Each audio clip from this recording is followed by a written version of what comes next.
కారణభూతుడానికి వందనాలు. ఈ పునరుత్థానపు దినాన్ని బట్టి మిమ్మల్ని ఎంతగానో స్తుతిస్తూ ఉన్నాం ప్రభా. ఈ దినము చూడని వారు ఎంతోమంది మట్టికి మన్నుగా మార్చబడి ఉన్నారయ్యా. మమ్మల్ని అయితే మీరు సజీవ లెక్కలో ఉంచినందుకు స్తోత్రాలు ప్రభా. నిజమే ప్రభా, మన్ను నిన్ను స్తుతించున్నా, మృతులు నిన్ను స్తుతించున్నా, పాతాళంలో నీకు స్తుతి కలుగునా, సజీవులే కదా నిన్ను స్తుతించేది. మమ్మల్ని సజీవ లెక్కలో ఉంచినందుకు నేను స్తుతిస్తూ ఉన్నాను ప్రభా. ఇంతవరకు ప్రభు పాటల ద్వారా, స్తుతి ఆరాధన ద్వారా మీరు మహిమ పొందుకున్నారు. ఈ శ్రేష్టమైన సమయంలో నీ దీనదాసునైన నన్ను నీ సిలువ చాటును మరుగుపరుచుకుని నీ దాసుని యొక్క ముఖాంతరములో నుండి నీ ప్రజలతో సూటిగా తేటగా మీరు మాట్లాడమని ప్రార్థన చేస్తూ ఉన్నాను. ఒక మనుష్యుడు మాట కొరకు ఈ స్థలానికి ఎవరు రాలేదు కానీ ప్రభా, నీ మాట కొరకు మేము వచ్చి ఉన్నాం ప్రభా. మమ్మల్ని ఆదరించండి, ఓదార్చండి, ధైర్యపరచండి, పురుకొల్పండి. మా ఒక్కొక్కరు ఆత్మలు రేపండి నా తండ్రి నాయన. మీ కొరకు ఈ లోకంలో వైరాగ్యం కలిగి బ్రతుకుట కృప దయచేయమని, అర్థం చేసుకునే మనసును గ్రహించే హృదయమును ఆచరించగలిగిన మంచి మనసు హృదయాన్ని మా అందరికీ మీరు దయచేయమని యేసు నామములో అడుగుచున్నాము తండ్రి. ఆమేన్, ఆమేన్, ఆమేన్. కూర్చుందాం. సర్వాధికారియు నిరంతర స్తోత్రార్హుడైన యేసుక్రీస్తు అతి శ్రేష్టమైన ఉన్నతమైన నామంలో దూరాన సమీపన దేవుడి మాట వింటున్న మీ అందరికీ నా ప్రేమ వందనాలు, కృతజ్ఞతలు తెలుపుతున్నాను. దేవుడు మిమ్మల్ని మీ కుటుంబాలు దీవించునుగాక. ఎస్తేరు గ్రంథాన్ని మనం ధ్యానం చేస్తున్నాం. మీ పరిశుద్ధమైన గ్రంథాలు తెరిచి ఎస్తేరు గ్రంథము 7వ అధ్యాయంను మొదటి నుంచి మనం ధ్యానం చేద్దాం. రాజును హామానును రాణి అని ఎస్తేరు వద్దకు విందునకు రాగా, రాజు ఎస్తేరు రాణి, నీ విజ్ఞాపన ఏమిటి? అది నీకు అనుగ్రహింపబడును. నీ మనవి ఏమిటి? రాజ్యంలో సగం మట్టుకైనా నీకు అనుగ్రహించదనని రెండవ నాడు ద్రాక్షరసపు విందులో ఎస్తేరు రాణితో అనెను. చాలమ్మా. ఈ మాటల్లో చాలా ఆంతర్యం దాగి ఉంది. ఎస్తేరు ఎవరు అనంటే రాణి. రాణి ఆ స్థాయిలో ఉన్నప్పటికీ కూడా ఆమె ప్రార్థన చేయుట మానలేదు. ఆమెలో మనం నేర్చుకోవాల్సిన గొప్పతనం ఏంటంటే, ఆమె రాణి, ఒక దేశానికి రాణి అయినప్పటికీ కూడా దేవుని సన్నిధిలో ప్రార్థించుట మానలేదు. మీరు ఒక విషయం గమనిస్తే, మనము 10,000 జీతం ఉన్నప్పుడు, 20,000 రూపాయల జీతం ఉన్నప్పుడు దేవుని సన్నిధిలో మనం ప్రార్థన చేయటం మానం. అది 50,000 జీతం అయ్యింది అనుకోండి, లేదా 1,00,000 రూపాయల జీతం వస్తుంది అనుకోండి, నిజంగా ఒప్పుకుందాం, మన ప్రార్థన తగ్గిద్దా లేదా? మన విశ్వాసం తగ్గిద్దా లేదా? మన భక్తి తగ్గిద్దా లేదా? ఏదైనా ఒక సొంత గృహం నువ్వు కలిగి ఉన్నావనుకో, అద్దింటిలో ఉన్నప్పుడు ఉన్న భక్తి సొంత ఇంటిలోకి వెళ్ళిన తర్వాత ఉంటుందా? ఒక మాట చెప్తాను మీకు. ఏసీలో ఉండి ఏసైనా మర్చిపోతూ ఉన్నారట.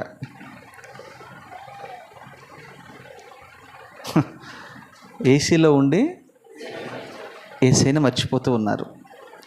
ఈ రోజున ఏసీ అని అంటే, నిజంగా ఏసీ గురించి నేను మాట్లాడట్లేదు, కానీ ఏసీ సుఖానికి అది గుర్తుగా ఉంటూ ఉంది.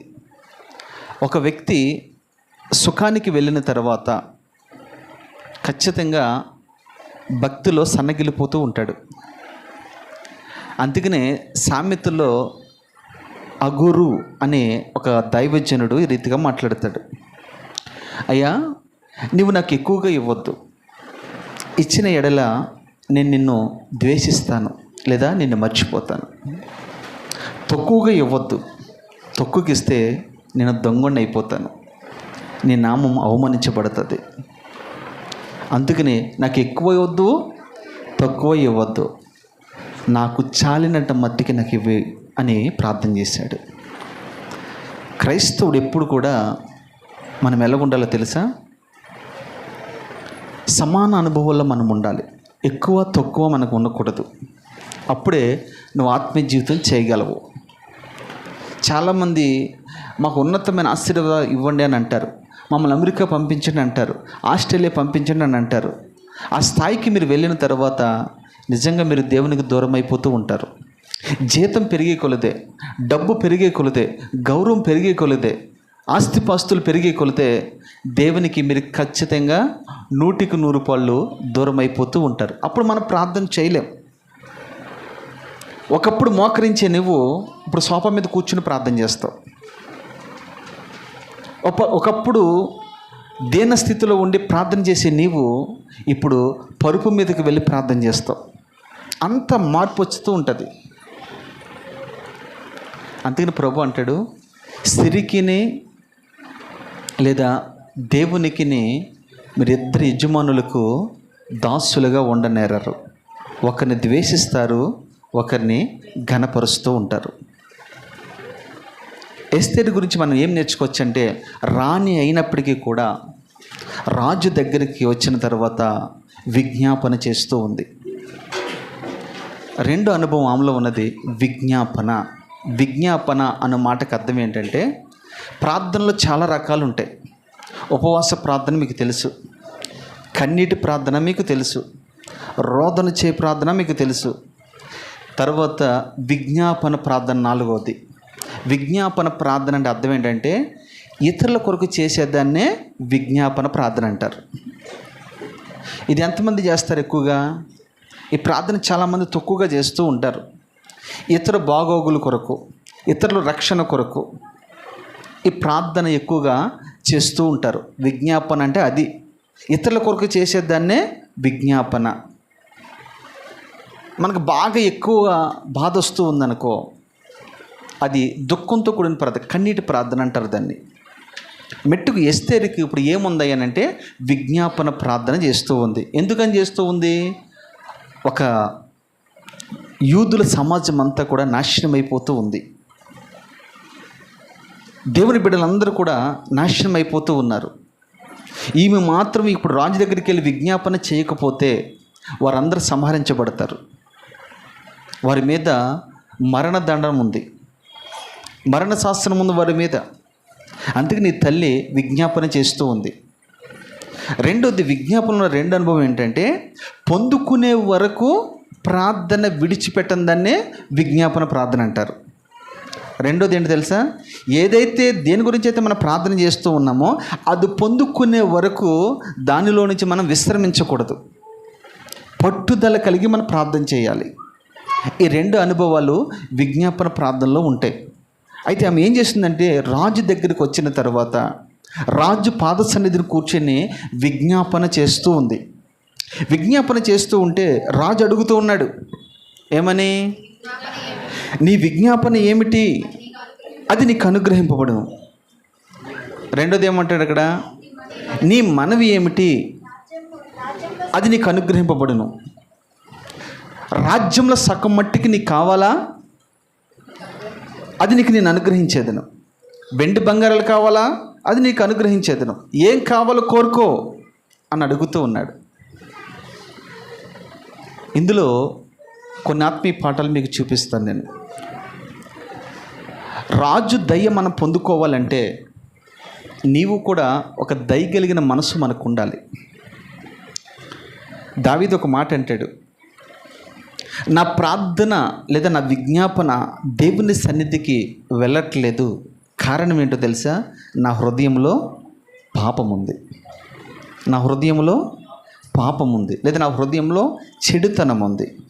గనుక నా ప్రార్థన దేవుని సన్నిధికి వెళ్ళట్లేదు. కానీ ఇక్కడ ఎస్తేరు ప్రార్థన నేరుగా రాజు దగ్గరికి వెళ్ళింది. కారణం ఏంటంటే రాజు దయ పొందుకున్న ఎస్తేరు. మన ప్రార్థనకి జవాబు రావట్లేదు అని అంటే మనలో ఏ లోపాలు ఉన్నాయో ఆలోచన చేయండి. రాజు అంటున్నాడు, ఆఫర్ ఇచ్చాడు ఇక్కడ. ఏంటి? నా రాజ్యంలో సగం మటుకు నీకు ఇచ్చేస్తాను, అడుగు అని అంటున్నాడు. ఇప్పుడు అదే రాణి స్థానంలో, ఎస్తేరు స్థానంలో మనం ఉంటే కనుక మనం ఏం అడిగేవారము? నిజంగా ఒప్పుకుందాం, అయ్యా నీ రాజ్యంలో సగం ఇస్తానంటే ఎంతకన్నా మించింది ఏముంది, ఇచ్చేసే అంటాం. అవునా కదా? ఈమె జ్ఞానం కలిగిందంటావా, జ్ఞానం లేదంటావా? ఈమె ఏం అడుగుతుంది? నీ ఆస్తిపాస్తులు ఏది నాకు వద్దు. మనం కూడా దేవుని సన్నిధికి వచ్చిన తర్వాత భౌతిక సంబంధమైన వాటిని మనం ఎక్కువగా అడుగుతూ ఉంటాం. అవునంటారా కాదంటారా? అలా ఎప్పుడు అడగకూడదు. ఎస్తేరు తల్లి ఏమడిగింది? భౌతిక సంబంధమైనది అడిగిందా, పర సంబంధమైనది అడిగిందా? పర సంబంధమైనది అడిగింది. ప్రభు ఒక మాట అంటాడు, ఎవరైతే నా నీతిని, నా రాజ్యాన్ని వెతుకుతూ ఉంటారో వారికి ఏది అవసరమో అది నేను అనుగ్రహిస్తాను. మనం ఆయన నీతిని, ఆయన రాజ్యాన్ని మనం జాగ్రత్తగా వెతకగలిగితే, జాగ్రత్తగా మార్గంలో నడవగలిగితే నీ ఏ అవసరతలన్నీ కూడా దేవుడు తీర్చగలడు. ఎలా తీర్చగలడైనా? ఆకాశపు పక్షులను మీరు చూడండి, అవి విత్తవు, కొయ్యవు, కొట్లలో కూర్చుకునవు, అయినను పరలోకపు తండ్రి వాటిని పోషించట్లేదా? వాటికంటే మీరు బహుశ్రేష్ఠులు కారా అని ప్రభు మాట్లాడుతూ ఉన్నాడు. అవునంటారు కాదంటారా? ఖచ్చితంగా దేవుడు మనకు అన్నీ ఇవ్వగలడు. ఇక్కడ ఎస్తేరు ఆస్తిపాస్తులు ఏమీ కోరట్లేదు, కానీ ఏం కోరుకుంటుందో తెలుసా? ఏం కోరుకుంటుందో తెలుసా? ఒక యూదుల సమాజాన్ని కోరుకుంటూ ఉంది. మనం కూడా దేవుని సన్నిధికి వచ్చిన తర్వాత నాకు ఆశీర్వదించండి, నన్ను దీవించండి, నాకు అది ఇవ్వండి, నాకు ఇది ఇవ్వండి అని కోరుకోకూడదు. ఎప్పుడు కూడా మనం ఎలా ప్రార్థన చేయాలి తెలుసా? ప్రభువా నీ సన్నిధి నాకు ఇవ్వండి, నీ ఆత్మ నాకు ఇవ్వండి, నీ వాక్యము నాకు ఇవ్వండి, నీ రాజ్యము నాకు ఇవ్వండి. పర సంబంధమైన వాటిని మనం అడగగలిగితే భూ సంబంధమైన వాటిని ఆటోమేటిక్గా దేవుడిస్తాడు. ఎగ్జాంపుల్ మీకు చెప్పాలంటే, ప్రభు ఇలాగ చాలామందిని అడిగాడు. ఏమని? ఎస్తేరు రాణి అని రాజు అడిగినట్లుగా చాలామందిని భక్తుల్ని దేవుడు అడుగుతూ వచ్చాడు. అందులో అగ్రగణ్యుడు ఎవరంటే సొలొమోను. సొలొమోను ధూపం వేసిన తర్వాత, ప్రార్థించిన తర్వాత ఒక మాట అంటాడు ప్రభు, అయ్యా సొలొమోను నీకేం కావాలి అని అడిగాడు. ఏమడిగాడు చెప్పండి? సొలొమోను మందిరం కట్టావు, ధూపం వేసావు, నా మనసును గెలుచుకున్నావు, ఇప్పుడు నీకేం కావాలి అడిగాను అడిగాడు. అప్పుడు సొలొమోను ఏమనాలి? ఆస్తిపాస్తులు మనం అడగాలి కదా. కానీ ఏమడిగాడు తెలుసా? అయ్యా నాకు జ్ఞానమును దయచేయండి. ఏమడిగాడు? జ్ఞానము దయచేయండి అని అడిగాడు. జ్ఞానం ఎందుకు? డబ్బులు ఉన్నాయనుకోండి ఈ లోకంలో బ్రతికేవచ్చు కదా, మరి జ్ఞానం ఎందుకు అడిగాడు? అదే సామెతలో రాయబడిన మాట, జ్ఞానవంతురాలు తన ఇంటిని కట్టుకును. జ్ఞానం ఉందనుకోండి ఇల్లు కట్టబడుతుంది, జ్ఞానం ఉందనుకోండి కుటుంబం కట్టబడుతుంది, జ్ఞానం ఉందనుకోండి సంఘం కట్టబడుతుంది.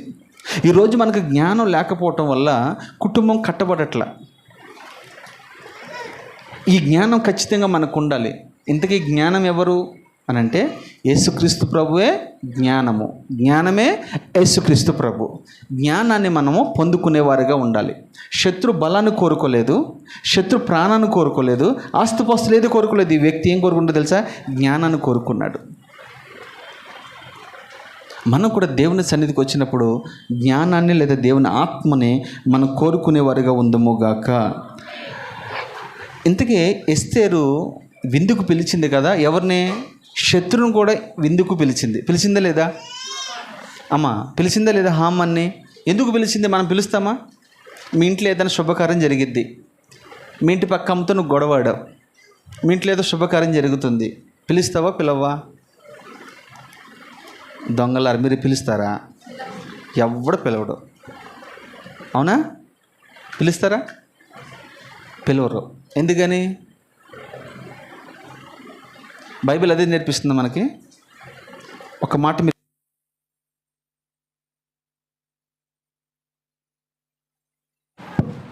రోమియోలకు రాసిన పత్రిక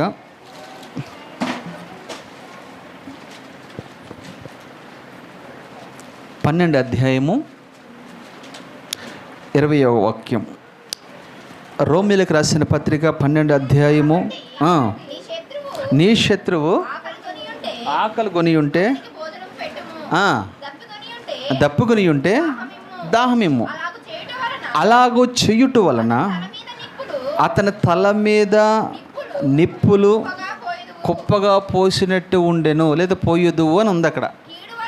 కీడు వలన జయింపబడక మేలు చేత అది కీడుని. ఇప్పుడు అండర్లైన్ చేసుకుని ఈ మాట అందరూ కూడా. ఇప్పుడు మీకు ఎవరైనా విరోధ భావం కలిగి ఎవరి మీద నుంటే, ఎవరి మీద మీకు విపరీతమైన కోపం ఉంటే, ద్వేషం ఉంటే, అసూయ ఉంటే, ఈ వాక్యం ప్రకారంగా మీరేం చేయాలి తెలుసు? ఇప్పుడు వారిని మనము భోజనానికి పిలవాలి. ఎస్తేర్ అదే చేసింది. మనం ఏం చేస్తాం తెలుసా? మనం బాగా ప్రేమించిన వాళ్ళని మనం భోజనం పెడతాం. మనం బాగా ప్రేమించిన వాళ్ళకే ఒక ముక్క కాదు 2 ముక్కలు ఎగస్ట్రా వేస్తాం భోజనం పెట్టినప్పుడు. ఎక్కడ? చర్చిలో. మీ ఇంట్లో పెట్టరు. ఎక్కడ పెడతారు? చర్చిలో పెడతారు. తినరా, తినమ్మా, నీది కాసు కాదు సొమ్మది. ఎవరు సమ్మది కదా? ఎయిరా, తినరా. ఆ పక్కం చూస్తుంది, ఇది చూసా వీడు 2 ముక్కలు ఎత్తడానికి. ఇక అంతే, సంఘంలో గొడవ. మీదే పోయిందేముంది, ఇడిపోయి సంఘం కదా, అవునే కదా. అట్లా 2 ముక్కలు వేస్తారు. ఈ భోజనాల వల్ల సంఘాలు విడిపోయినాయి తెలుసా మీకు? చాలా సంఘాలు విడిపోయినాయి. అందుకని భోజనం పెట్టాలంటే భయం వేస్తుంది నాకు సంఘంలో. అందుకనే భోజనం వడ్డించేటప్పుడు నేను అందరిని సమానంగా చూడమంటాను. ఎవరు ఎక్కువ కాదు, ఎవరా తక్కువ కాదు. ఈరోజు కొత్తగా చర్చకొచ్చిన వాళ్ళకైనా సరే మనం అదే ప్రేమ చూపించాలి. అవునంటారా కాదంటారా? మేము పాత వాళ్ళం కదా, మేము 3 ముక్కలు ఎక్కువ వేసుకుంటాం అంటే కాదు. 3 ముక్కలు అయిపోద్ది అప్పుడు. ఏది? సంఘం. ఈ పనులు చేయొద్దు మీరు పొరపాటున. అందుకనే మనం ఎవరికి కూడా భోజనం పెట్టేటప్పుడు నీ శత్రువుగా ఉన్న వాళ్ళకి ఇంకా ఎక్కువ వేయాలి. నువ్వు నీకు పడని వారు ఉంటే ఎక్కువ వేయాలి. అవకాశం ఉంటే మీరు ఇంటికి వెళ్ళిన తర్వాత ఈరోజు ఏం చేస్తారో తెలుసా? మీకు ఎవరైతే విరోధ భావం ఉందో ఆ వ్యక్తిని తీసుకొచ్చి సాయంకాలం చక్కగా మటన్ తీసుకొచ్చి చక్కగా భోజనం పెట్టండి. భోజనం పెడితే మీకు ఏమొస్తుందో తెలుసా? బైబిల్ ఏం రాయబడి ఉంది ఇక్కడ? నీ శత్రువుకి ఆకలి కొని ఉంటాడు భోజనం పెట్టుము, దప్పికుంటే దాహానికి ఇయ్యి.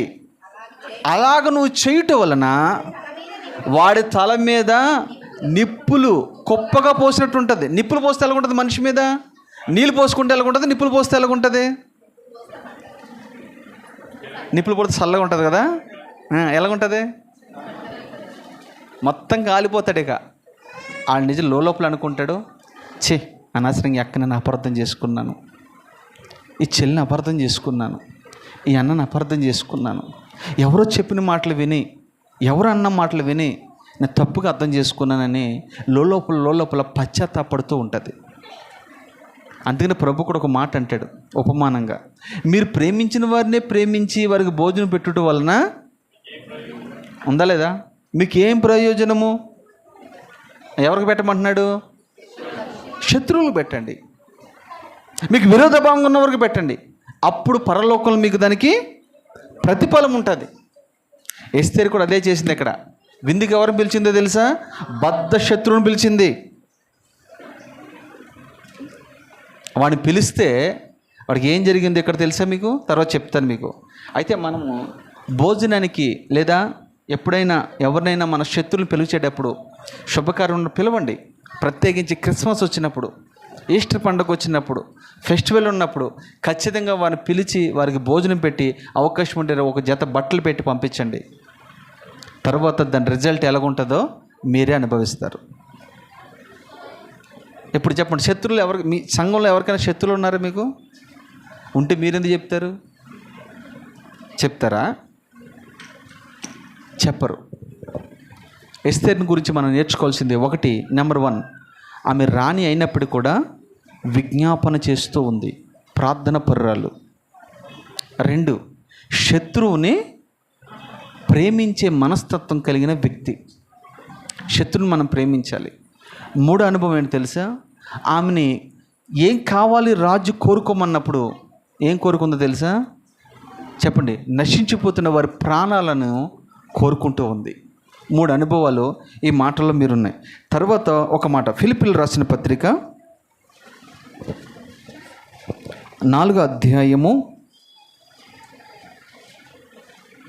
6-20 చదవమ్మా. దేనిని గూర్చి చింతపడుకుడి, కానీ ప్రతి విషయములోనూ ప్రార్థన విజ్ఞాపనల చేతను కృతజ్ఞతాపూర్వకంగా మీ విన్నపములను దేవునికి తెలియచేయుడి. అప్పుడు సమస్త జ్ఞానమునకు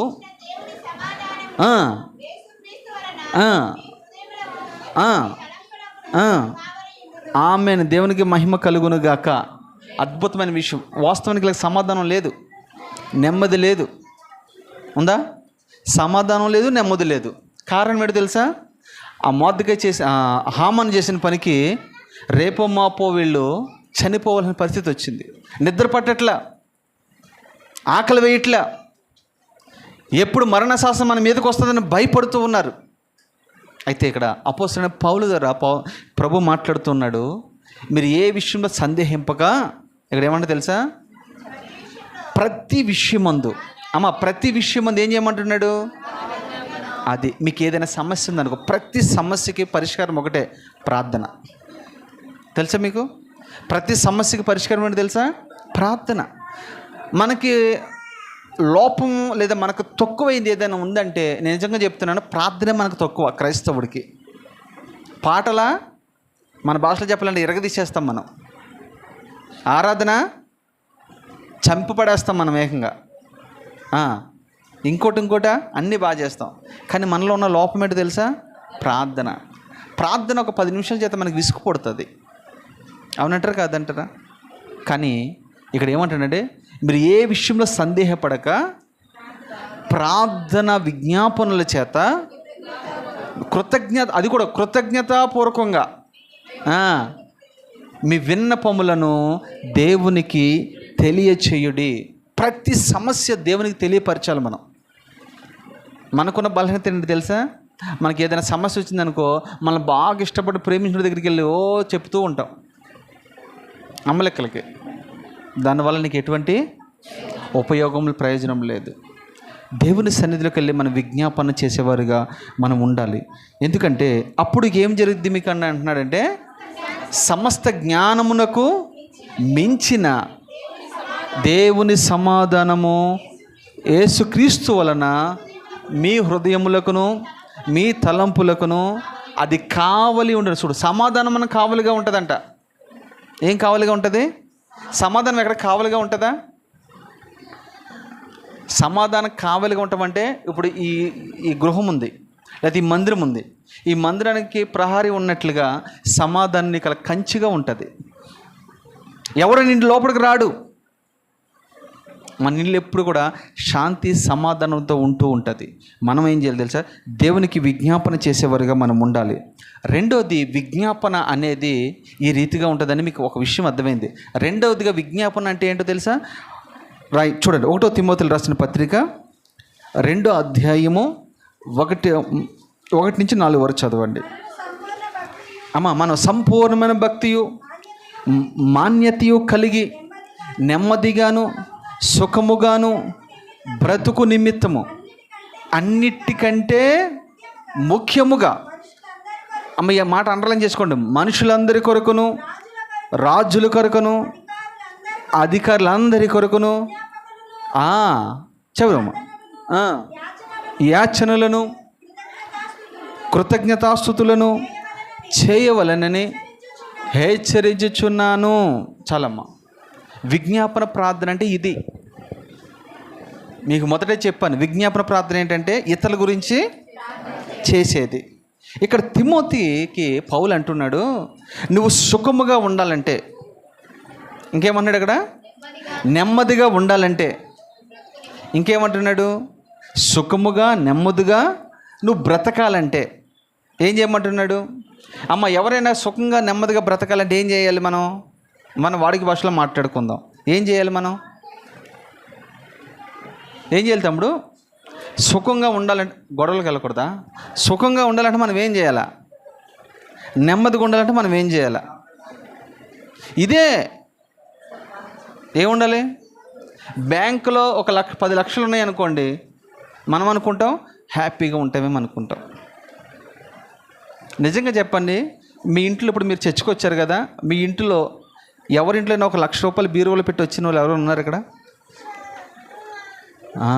ఆ తల్లి ఉంది, ఒక ఆమె ఉంది, పెట్టొచ్చిందంట. దేవునికి స్తోత్రం కలుగును గాక. అమ్మ, నువ్వు ఇంట్లో పెట్టొచ్చా కదా 1 లక్ష రూపాయలు? నెమ్మదిగా ఉన్నావా నువ్వు, లేకపోతే ఏం జరిగిద్దని ఆలోచనతో ఉన్నావా? ఏం భయం లేదు, సంతోషం. నేనైతే భయపడతానమ్మా, ఎందుకంటే ఇప్పుడు ఇంట్లో 1 లక్ష రూపాయలు పెట్టి వచ్చింది. ఇక్కడ వాక్యం చెప్తాను కానీ ఏం బాధేస్తుందో తెలుసా? తాళం సరిగ్గా వేసానా లేదా, బీరువా తాళం సరిగ్గా వేసానా లేదా, అందులోకి మా చిన్న బీరువా మాది అని భయం వేస్తుంది నాకు. మరి మీకు వేయలేదంటే నిజంగా మీరు చాలా గట్టోళ్ళని అర్థం. అది మన డబ్బులు అయితే మన దగ్గర ఉంటాయంట. ఎందుకు ఈ విషయం చెప్తున్నానంటే, డబ్బులు మన దగ్గర ఉన్నంత మాత్రాన, వెండి బంగారాలు మన దగ్గర ఉన్నంత మాత్రంగా సుఖముగా మనం ఉన్నట్ట, నెమ్మదిగా ఉన్నట్ట? డబ్బున్నోడికి నిద్రపడదాన్ని వాక్యం సెలవిస్తుంది. దానికి మీరు ఏమంటారు? అది అబద్ధం అంటారా? రాజన్న, నిజమా అబద్ధమా? నిజమే. బ్యాంకులో 10 లక్షలు ఉన్నాయనుకో, జిఎస్టీ వేస్తాడో తెలీదు, ఇంకేం వేస్తాడో తెలియదు మనకి. అర్థమైందా?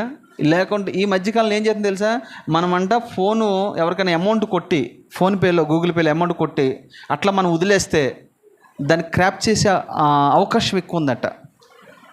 మనం అది వెంటనే కట్ చేయకపోతే అలాగే వదిలేసి ఉన్నామనుకో, అది ఆన్లైన్లోనే పోయే అవకాశాలు ఎక్కువ ఉంటాయంట. డబ్బులున్నంత మాత్రం నీకు నెమ్మది సమాధానం ఉండదు. కానీ నెమ్మది సమాధానం మనకు కావాలంటే ఏమంటున్నాడు తెలుసా పౌలు?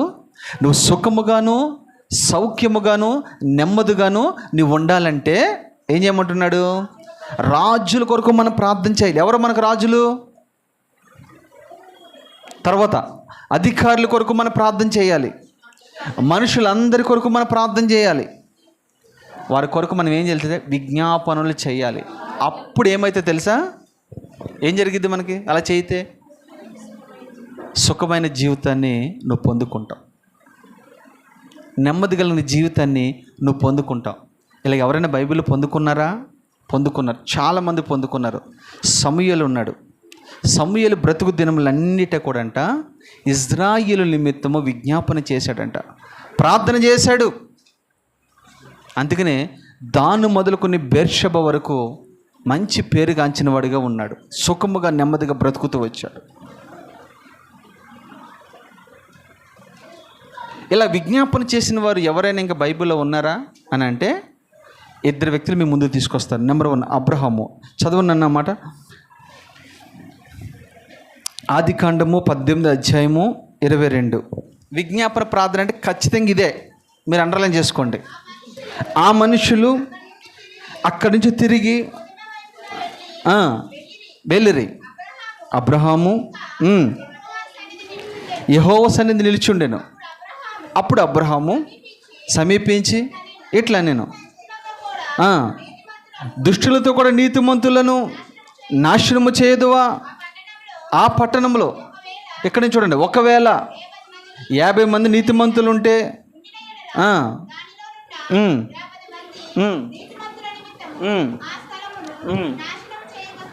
చాలమ్మా. ఇక్కడి నుంచి నేను చెప్తూ వినండి. ఇక్కడ అబ్రహాము దేవుని సన్నిధిని నిలబడి విజ్ఞాపన చేస్తూ ఉన్నాడు. ఎవరి కొరకు? ఒక కుటుంబం కొరకు. ఎవరి కుటుంబము? లోతు కుటుంబం. సొదొమ గొమొర భయంకర పాపం చేసింది. అక్కడున్న వాళ్ళందరూ కూడా సంహరించాలని, చంపివేయాలని దేవుని ఉగ్రత వారి మీదకి దిగి వచ్చింది. ఎప్పుడైతే దేవుని ఉగ్రత వారి మీద దిగి వచ్చిందో, ఈలోగా ఈ వర్తమానము ఎవరికి తెలియపరిచాడు తెలుసా? అబ్రహాముకు తెలియపరిచాడు. ఒక మాట అక్కడ నాకు ఇష్టమైన మాట, అబ్రహాము దగ్గర నుంచి వెళ్తూ ఉన్నప్పుడు త్రియేక దేవుడు ఒక మాట అంటాడు, నేను సొదొమ గొమొర నాశనం చేసే విషయము నా స్నేహితుడైన అబ్రహాముకు తెలియపరచకుండా నేను ఉండేదనా అని ఆ మాటలన్నీ అబ్రహాముకు తెలియపరుస్తూ ఉన్నాడు. ఆ మాటలు తెలియపరిచి వెళ్ళిపోతూ ఉన్నాడు. వెళ్ళిపోతూ ఉంటే అవును కదా, ఆ గ్రామంలో లేదా ఆ పట్టణంలో లోతు ఉన్నాడు కదా, లోతు కుటుంబం ఉంది కదా, వారు కూడా నాశనం అయిపోతారేమోనని దేవుని సన్నిధిలో మోకరించి వారు వెళ్ళిన మొదలు ఆ పట్టణం చేరు వరకు విజ్ఞాపన చేస్తూనే ఉన్నాడు. ఎంతమంది మొదలుపెట్టాడు తెలుసా? 50 మంది దగ్గర నుంచి మొదలుపెట్టి 5 మంది వరకు విజ్ఞాపన చేస్తూనే వచ్చాడు. 50 మంది ఉంటే నువ్వు చంపకుండా ఉంటావా? 40 మంది ఉంటే చంపకుండా ఉంటావా? 30 మంది ఉంటే చంపకుండా ఉంటావా? 20 మంది ఉంటే చంపకుండా ఉంటావా? నేను తెగించి మాట్లాడుతున్నాను, 10 మంది ఉంటే సంహరించుకుని ఉంటావా అని మాట్లాడాడు. నేను అంటాను, ఒక్క కుటుంబం కొరకు అబ్రహాం ఎంతగా సమయాన్ని వెచ్చించి ప్రార్థన చేయగలిగాడు కదా. నేను అంటున్న ఒక చిన్న మాట, అమ్మా, మీ కుటుంబాల్లో, మీ బంధువుల్లో, మీ రక్త సంబంధికుల్లో ఎంతోమంది దేవుని ఉగ్రతకి గురవబోతూ ఉన్నారు కదా. మరి వారి కొరకు నువ్వు ఎప్పుడైనా ప్రార్థన చేసావా? నీ బంధువుల గురించి నువ్వు ప్రార్థన చేస్తున్నావా? నీ రక్త సంబంధం గురించి నువ్వు ప్రార్థన చేస్తున్నావా? నీ భర్త కొరకు నువ్వు ప్రార్థన చేయగలుగుతున్నావా? నీ భార్య కొరకు నువ్వు ప్రార్థన చేయగలుగుతున్నావా? నీ పిల్లల కొరకు నువ్వు ప్రార్థన చేయగలుగుతున్నావా? వారు నశించిపోతున్నారు. ఒకవేళ నీ ప్రార్థన ద్వారా వారు తప్పించబడొచ్చేమో కదా. నీ ప్రార్థన ద్వారా వాళ్ళు తప్పించాలని దేవుడు ఎదురు చూస్తూ ఉన్నాడు. ఒక అబ్రహాము ప్రార్థన ద్వారా ఒక కుటుంబం రక్షించబడినప్పుడు మరి నీ ప్రార్థన ద్వారా ఎంతమంది రక్షించబడాలి? అందుకే మీరు ఎప్పుడు ప్రార్థన చేసినా, మీ కుటుంబ ప్రార్థనలైనా వ్యక్తిగత ప్రార్థనలైనా ఒకటి గుర్తుపెట్టుకోండి, ఇంకా నీ ఇంటిలో ఎవరైనా రక్షించబడకపోతే వారిని ఎత్తుపడి ప్రార్థన చేయండి. నీ బంధువు కొరకు ప్రార్థన చేయండి. మీ రక్త సంబంధి కొరకు ప్రార్థన చేయండి. మీలో చాలా మీ భర్తలు చర్చికి రావట్లా, వాళ్ళ గురించి మీరు ప్రార్థన చేయాలా. ఏమని చేయాలి తెలుసా? ప్రభా, నేను మందిరానికి వెళ్తున్నాను, నా భర్త రావట్లేదయ్యా, నా భర్తకు ఆదివారం సెలవు దొరికేటట్టుగా నీ కృప దయచేయి, అక్కడ యజమానితో మీరు మాట్లాడండి అని ప్రార్థన చేయాలి. ఒకవేళ డ్యూటీ కాకుండా చేతి పనులకు పోయారనుకో, ప్రభా ఆయనకితో మీరు మాట్లాడండి అయ్యా, నీ సన్నిధి కంటే ఎక్కువ దాన్ని ప్రేమిస్తూ ఉన్నాడు, నీ సన్నిధి కంటే ఎక్కువ ఉద్యోగాన్ని ప్రేమిస్తూ ఉన్నాడు, నీ సన్నిధి కంటే ఎక్కువ ధనాన్ని ప్రేమిస్తూ ఉన్నాడు. నా భార్యని దర్శించండి అయ్యా, నా బిడ్డలు దర్శించండి అయ్యా, నా భర్తను దర్శించండి అయ్యా అని మీరు నిజంగా మాట్లాడి దేవుని సన్నిధిలో ప్రార్థన చేయగలిగితే ఒక్క దినాన మీ ప్రార్థన దేవుడు ఖచ్చితంగా. నేను అంటాను, ఒకవేళ మీరు ప్రార్థన చేయలేదు, మీ మందిరానికి వస్తున్నారు, నీ భర్త నశించిపోతున్నాడు, మీకు సంతోషమా? నీ భర్త నరకానికి పోతాడు, మీకు సంతోషమా? చెప్పండి అమ్మా, సంతోషమా? బైబిల్లో ఒక మాట రాయబడిన చక్కటి మాట, భార్య భర్తల గురించి రాయబడిన మాట, ఇద్దరు కలిసి జీవిస్తేనంట, ఇద్దరు కలిసి నడిస్తేనంట, ఒకవేళ బలహీనత చేతనో అనారోగ్యం చేతనో ఏదో సమస్య చేత ఒక వ్యక్తి పడిపోతేనంట, రెండో వ్యక్తి ఏం చేస్తాడు తెలుసా? లేచి లేవనెత్తుతాడు. ఏం చేస్తాడు? లేవనెత్తుతాడు. భర్త వీక్గా ఉన్నాడు, భార్య ఏం చేయాలి తెలుసా? నీ ప్రార్థన ద్వారా ఆ వ్యక్తిని లేపుకోవాలి నువ్వు. ఒకవేళ భార్యనే బలహీనంగా ఉంది, భర్త ఏం చేయాలి తెలుసా? ప్రార్థన ద్వారా ఆ వ్యక్తిని మళ్ళా పైకి నిలబెట్టుకోవడానికి ప్రయత్నం చేయాలి. నీకు నీ భర్తను ఎందుకు ఇచ్చాడు? రక్షించుకోవడానికి ఇచ్చాడు నీకు. నీ భర్త ఏదో సంపాదించి తీసుకొచ్చడానికి కాదు. అక్కడ అందరి భర్తలు సంపాదిస్తే అది వేరే. నీ భర్త రక్షణ కొరకు నువ్వు నీ దేవుని సన్నిధిలో ప్రార్థన చేస్తూ ఉండాలి. నేను రక్షించబడ్డానులే చాలే అని అనుకోకూడదు. ఇతరుల కొరకు మనము ఈ రీతిగా ప్రార్థన విజ్ఞాపన చేసేవారుగా మనం ఉండాలి. నేను ప్రతిరోజు మన సంఘం తర్వాత నెక్స్ట్ ప్రార్థన అది ఏది ఉంటుందో తెలుసా? నా గ్రామం గురించి నేను ప్రార్థన చేస్తాను. నా గ్రామ ప్రజల కొరకు నిజంగా ప్రార్థన చేస్తాను. ఎందుకంటే నేను పుట్టిన గడ్డ, ఆ ప్రజలు రక్షించబడాలి. అక్కడ ప్రజలకి నువ్వు సువార్త చెప్పించాలమ్మా, అది నీ బాధ్యత. ఇక్కడ దైవజనులు ఖాళీగా ఉంటున్నారు, దైవజనులకు మంచి అవకాశం ఉంది, నీకు మంచి దైవజనులు నీకు దొరికారు. ఈ దైవజనుని ఇంటికి తీసుకెళ్ళి, నీ ఊరికి తీసుకెళ్ళి మీటింగ్ పెట్టి 4 మాటలు చెప్పించు. దాని ద్వారా ఆ గ్రామం అంతా కదిలించబడి రక్షించబడును గాక. నీ ధనాన్ని ఆ రీతిగా వెచ్చించేవారుగా మనం ఉండాలి. అబ్రహాములాగా మనము విజ్ఞాపన చేసే విజ్ఞాపనకర్తలుగా ఉందముగాక. రెండో వ్యక్తి ఎవరో చూద్దాం. రెండో వ్యక్తి నిర్గమకాండం 32 అధ్యాయము 7వ వాక్యం చదువుకుందాం.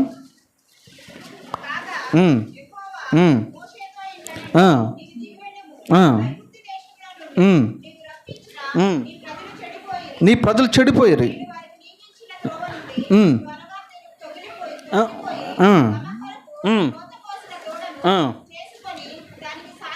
కూర్చోనా? ఓ ఇశ్రాయేలు,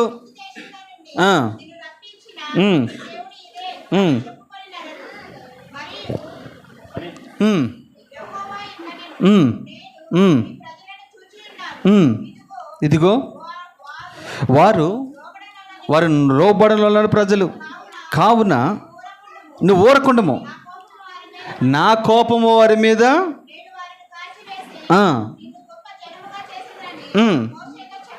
అమ్మ మోషతో చెప్పగా, ఇక్కడి నుంచి అండర్లైన్ చేసుకోండి, చాలా జాగ్రత్తగా మాటలు వింటాడు. మోష అప్పుడు అంటాడు, బ్రతిమలాడుకుని యెహోవా నీ మహాశక్తి వలన బహుబలము వలన ఐగుప్తు దేశము నుండి రప్పించిన నీ ప్రజల మీద నీ కోపం మండనేలా ఆయన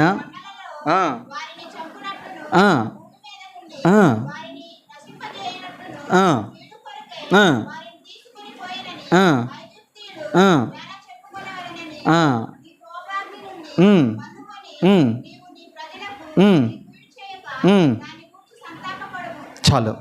ఒక మాట ఇక్కడ, మంచి ప్రార్థన పరుడు, బాధ్యత కలిగిన ప్రార్థన పరుడు మోషే.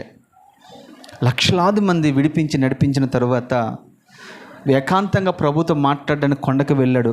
40 రాత్రింబగలు ప్రార్థన చేశాడు. 10 ఆజ్ఞలు సంపాదించుకున్నాడు. అవి తీసుకుని బయటకు వస్తూ ఉండగా ఇజ్రాయేల్ దారి తప్పిపోయారు, విగ్రహాధన చేస్తూ ఉన్నారు. దేవుడు అంటాడు, మోషే ఒకసారి నువ్వు ప్రక్కకు తలుగు, నేను వాళ్ళని కాల్చి చంపేస్తాను. వీళ్ళందరిని సంహరించిన తర్వాత నీలో నుండి క్రొత్త జనాంగాన్ని, క్రొత్త ప్రజలను, నా ప్రజలను, నన్ను ఆరాధించేవారిని నీ ద్వారా పుట్టిస్తానంటాడు. నిజంగా మోషే స్వార్థపరుడే అయితే ఏం చేసేవాడు తెలుసా? ఆమె సంహరించే ప్రభా, నా నుండి గొప్ప జనాంగాన్ని పుట్టించనేవాడు. అప్పుడు ఏమైంది తెలుసా? అబ్రహాము పేరు కొట్టివేయబడి మోషే పేరు బయటకు వచ్చేది. అవునంటారా కాదంటారా? కానీ అంత గొప్ప అవకాశం మోషేకి ఇచ్చిన మోషే అంటాడు, అయ్యా దేవుని సన్నిధిలో అడ్డుపడి అంటాడు, నువ్వు ఈ ప్రజలు ఏమి చేయొద్దయ్యా.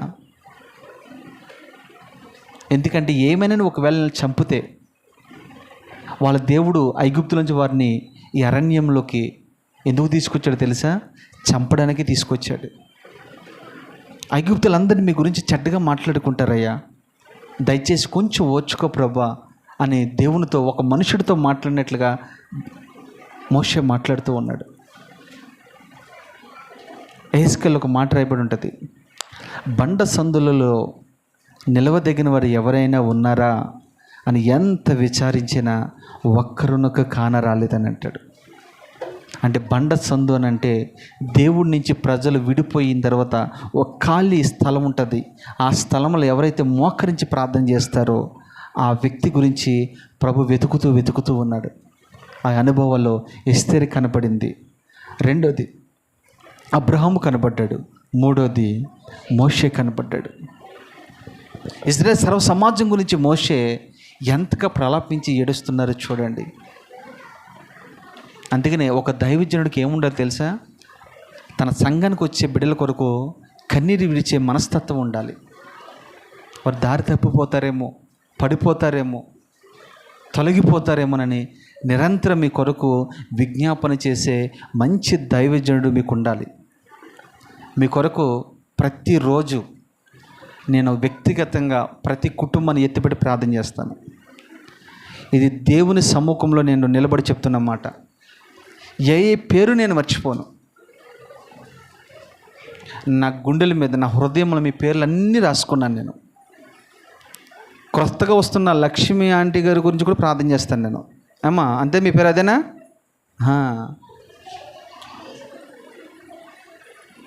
ఎందుకంటే రాజన్నోళ్ళు తరతర తేలుతూ, తర్వాత వీళ్ళ మధ్యన ఇంకొకరు ఉంటారు, వాళ్ళ పేరు ఏం పేరంటే సురేష్ అన్న. మరి ఏమైపోయాడు? 2 వారాల మటు రావట్లేదు. ఏమైపోయారు అమ్మలు? డ్యూటీ ఉంది. ఇద్దరికి డ్యూటీ ఉందా? దీన్ని బట్టి నాకు అర్థమైంది ఏంటంటే, ఒకరికే డ్యూటీ ఈ ప్రభువా, ఇంకొకరికి ఇవ్వకూడదు అని చేయాలనిపిస్తుంది నాకు. అప్పుడు రాక మీ సౌజన్యం ఏమందంటే, అన్న ప్రార్థన చేయండి, అన్న ప్రార్థన చేయండి అయ్యగారు అని అంది. అమ్మా ఇలా ఉన్నాయి పరిస్థితులు. రైట్. మెట్టుకు మనం గమనిస్తే విజ్ఞాపనకర్తగా మనం ఉండాలి. ఈ రోజు నుంచి మీరందరు విజ్ఞాపనకర్తలుగా మార్చబడుదురుగాక. మళ్ళీ చెప్పండి, విజ్ఞాపనకర్తలుగా మార్చబడుదురుగాక. ఒక తల్లి దేవుని సన్నిధికి వెళ్ళి ఏమని విజ్ఞాపన చేస్తుందో తెలుసా? నిజంగా ఆ తల్లిని మీరు ఎప్పటికీ గుర్తుపెట్టుకోవాలి. ఏమని ప్రార్థన చేసిందో దేవుని సన్నిధికి వెళ్ళి చూద్దాం.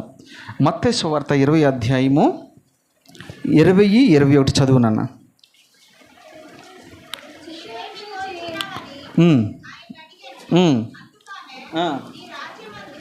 మొదలు చదువు, సరిగ్గా చదువు. నువ్వు ఏమి కోరుచున్నావని ఆయన అడిగెను. అందుకామె, నీ రాజ్యమందు ఈ నా 2 కుమారులలో ఒకడు నీ కుడివైపునను ఒకడు నీ ఎడమ వైపునను కూర్చుండే సెలవు ఇవ్వమని చాలా ఆయనతో అనేను. ప్రభు ఒక ఆఫర్ ఇచ్చాడు. ఎస్తేరుకి ఎలాగైతే రాజు ఆఫర్ ఇచ్చాడో, యేసుక్రీస్తు ప్రభుల వారు ఈ తల్లికి ఒక బంపర్ ఆఫర్ ఇచ్చాడు. ఏమన్నాడు తెలుసా? అమ్మా, నువ్వు విజ్ఞాపన చేస్తున్నావు కదా, ప్రార్థన చేస్తున్నావు కదా, నీకేం కావాలో కోరుకో అని అడిగాడు. స్వయంగా ప్రభువే అడిగాడు. రాజు కదా ఇక్కడ, ప్రభువే అడిగాడు. అడిగితే ఆ తల్లి ఏమని తెలుసా? తన గురించి ఏం ఆలోచించలేదు, తన భర్త గురించి ఏం ఆలోచించలేదు, తన 2 కుమారుల గురించి అంటుంది. అయ్యా, ఒకడు నీ కుడివైపున, మరొకడు నీ ఎడమ వైపున కూర్చుండే సెలవియండి అని అన్నాడు. ఇప్పుడు మన పిల్లల గురించి మనం ఏమని అడుగుతాం? చెప్పండి, ఏమని అడుగుతాం? నిజంగా ఒప్పుకోండి, మీరు ఏమని అడుగుతాం మన పిల్లల గురించి? వీడు బాగా చదివేయాలి ప్రభు అంటాం. వీడి ఇంటికాడ చదవడు, కానీ మనం ఏమని ప్రార్థన చెప్పేది తెలిసి బాగా చదివేయాలంట. ఎగ్జామ్స్లో ఫస్ట్ ర్యాంక్ వచ్చేయాలంటాం. ఇంకేమంటాం? అది అయిపోయిన తర్వాత 3వది ఏమంటాం తెలుసా? మంచి ఉద్యోగం చేసేయాలంటాం. అక్కడి నుంచి మళ్ళీ ఇంకో స్టెప్ వేసి అంటాం, అయ్యా ఇక్కడ సరిపోవట్లేదు శాలరీ, నేను అమెరికా పంపించేయి, ఆస్ట్రేలియా పంపించేయి, ఇంకెక్కడెక్కడికో పంపించేయమంటాం మనం. ఇదంతా అయిపోయిన తర్వాత, సెటిల్ అయిపోయిన తర్వాత, అయ్యా ఇప్పుడు వాడికి పెళ్లి చేసేయి. పెళ్ళి అయిపోయిన తర్వాత, అయ్యా ఇప్పుడు పిల్లలు కావాలి, పిల్లలు అడిగి. అది అయిపోయిన తర్వాత సొంత ఇల్లు, అంతేనా? సొంత ఇల్లు. దాని తర్వాత వాడైపోయిన తర్వాత అక్కడ తాగుతావు నువ్వు. మనల గురించి మళ్ళా, మా మనవడు సరిగ్గా చదవట్లేదయ్యా, అంతేనా కదా? మీరు నవ్వుకున్నారు కానీ ఇదే ప్రార్థన మందే. కానీ ఈ తల్లి అంటుంది, నాకేమొద్దయ్యా, నా పిల్లలు పరలోకంలో నీ కుడి పర్షన్న, నీ ఎడమ పర్షన్న వారు కూర్చుండే సెలవు నీ ప్రభు అని అడుగుతుంది. ఎంత గొప్ప జ్ఞానం కలిగింది కదా. మన పిల్లల గురించి కూడా మనము అదే రీతిగా మనం ప్రార్థన చేయాలి. మనం ఏమని ప్రార్థన చేయాలి తెలుసా? నా పిల్లలు నీ సేవలో వాడబడ్డానికి కృప నీ ప్రభు. నీ సన్నిధిలో ఒక చిన్న పాత్రగా అయినా సరే వారు వాడబడాలి ప్రభా. వారు పాటలు పాడాలి ప్రభా, వారు ఆరాధన చేయాలి ప్రభా, వారు వాక్యాన్ని ప్రకటించాలి ప్రభా, విస్తారమైన ఆత్మలు సంపాదించాలి ప్రభా అని నువ్వు ప్రార్థన చేయగలిగితే ఖచ్చితంగా దేవుడు తన సేవలో నీ పిల్లలను, నీ పిల్లలను వాడుకును గాక. తర్వాత మరొక మాట మనం చూద్దాం. 4వ అనుభవం ఏంటంటే, ఇందులో యెషయా గ్రంథము 50 అధ్యాయము 1వ వచనం.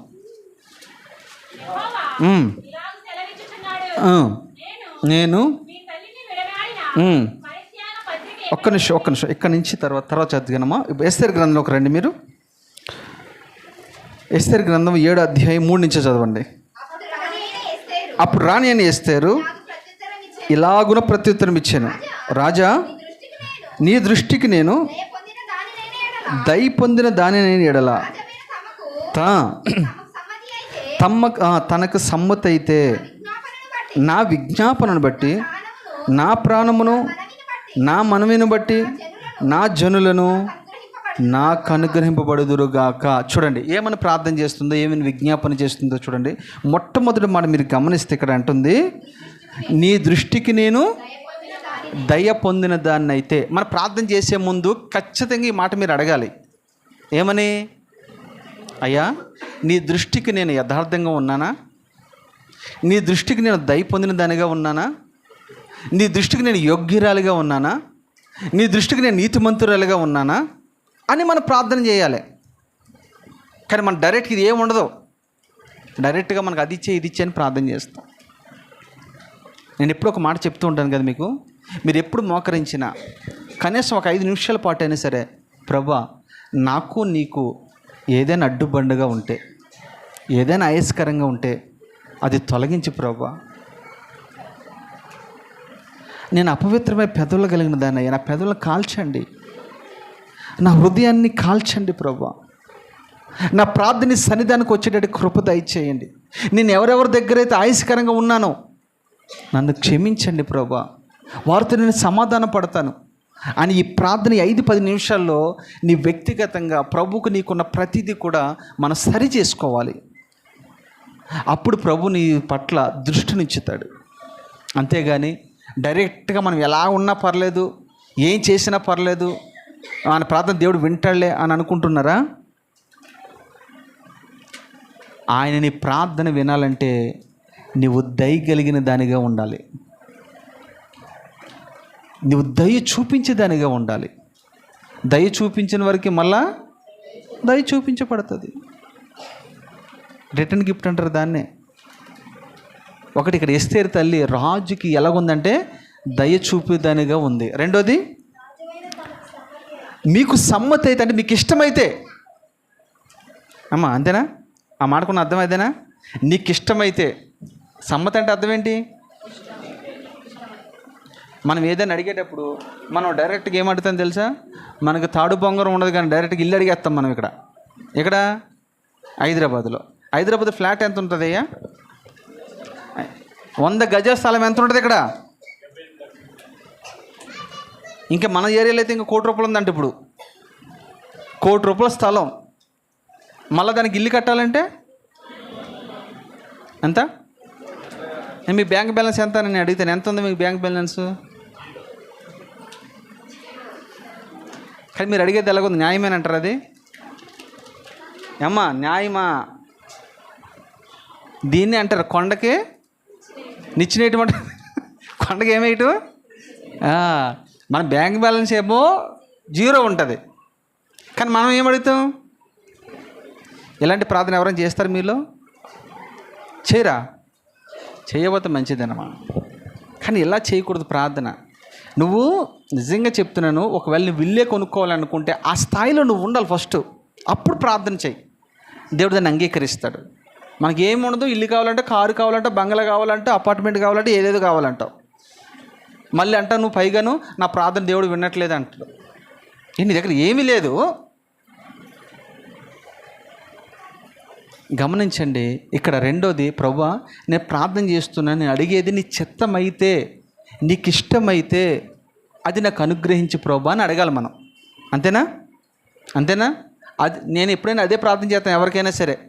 ప్రభువా ఆ తల్లి ఈ విషయంలో ప్రార్థన చేయమంటుంది, మరి అది నీ చిత్తమైతే ఇవ్వి, నీ చిత్తం లేకపోతే మానేయి. నేనెవరిని ఇమ్మంటానికి? అర్థమైంది మీకు? మీరు అంటారు అయ్యారు ప్రార్థన చేయండి అంటారు. మేము అంత ఏం చేయం, మీరు అన్నంత మాత్రమే ఏం చేయం. ముందు మీ పొజిషన్ కనుక్కుంటాను నేను, అప్పుడు దేవుడు ఇస్తాడు. రెండోది, మొదటిది ఏమంటుంది? నీ దయ పొందిన దాన్ని అయితే. రెండోది నీకు సమ్మతి అయితే. మూడోది నా విజ్ఞాపనను బట్టి, నా ప్రాణమును నా మనవిని బట్టి నా జనులను నాకు అనుగ్రహింపబడునుగా కంట. చూడు, నా ప్రార్థన బట్టి నా ప్రాణము దక్కించబడాలి ప్రభువా. నా జనులు ప్రాణం తగ్గించబడాలి, వాళ్ళు రక్షించబడాలి, ఇదే నిన్ను కోరుకుంటున్నాను అంటది. ఎంత మంచి ప్రార్థన. మొదటగా మనము రక్షణ అనుభవంలోకి రావడానికి ప్రార్థన ప్రయత్నాలు చేయాలి. దాని తర్వాత నెక్స్ట్ మన బంధువులను కూడా అనుభవంలోకి నడిపించాలి. ఇవన్నీ అయిపోయిన తర్వాత నెక్స్ట్ నువ్వు ఏదైనా అడిగితే దేవునికి అనుగ్రహిస్తాడు. బేసిక్ లేకుండా ఏదేదో మనం అడిగితే దేవునికి ఏది కూడా ఇవ్వడు. నాకు ఉంది ఆశ, ఏంటి, ఒక పెద్ద మందిరం కట్టేయాలని.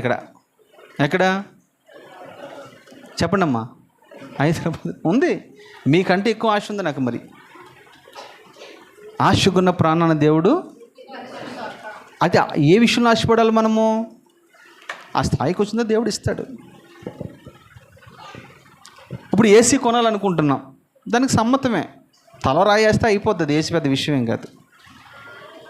అంతేగాని ఇల్లు కట్టాలి, మీరు డబ్బులు చర్చి కట్టాలి, డబ్బులు ఏంటంటే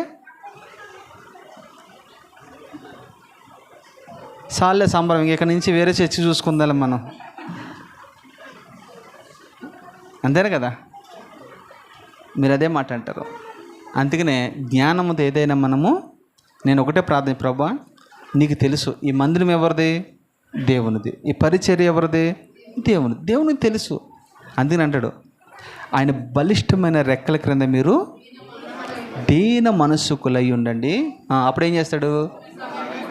తగిన సమయం, అంటే ఒక సమయం ఉంది, ఆ సమయంలో నేను మిమ్మల్ని హెచ్చిస్తాడు. దేవుడు మనల్ని హెచ్చిస్తాడు. తర్వాత మాట ఎస్తేరు గ్రంథంలో వచ్చి చదువు. సంహరింపబడుటకును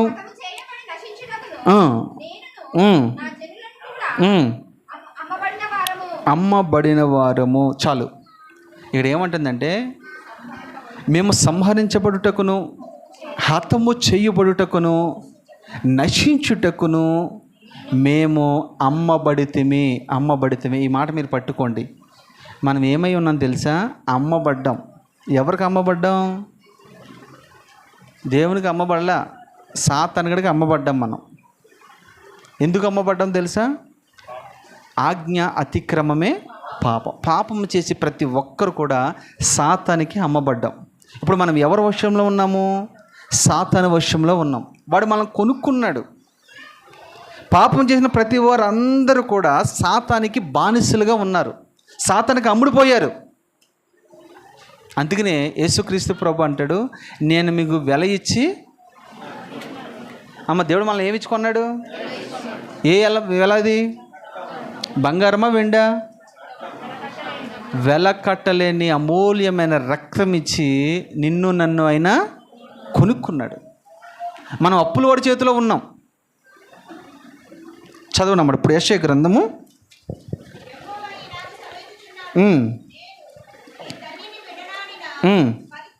అంటే తల్లిని విడనాడిన పత్రిక. ఎవరు తల్లి? ఇంతకే సంఘమే తల్లి, సంఘమైన భార్య.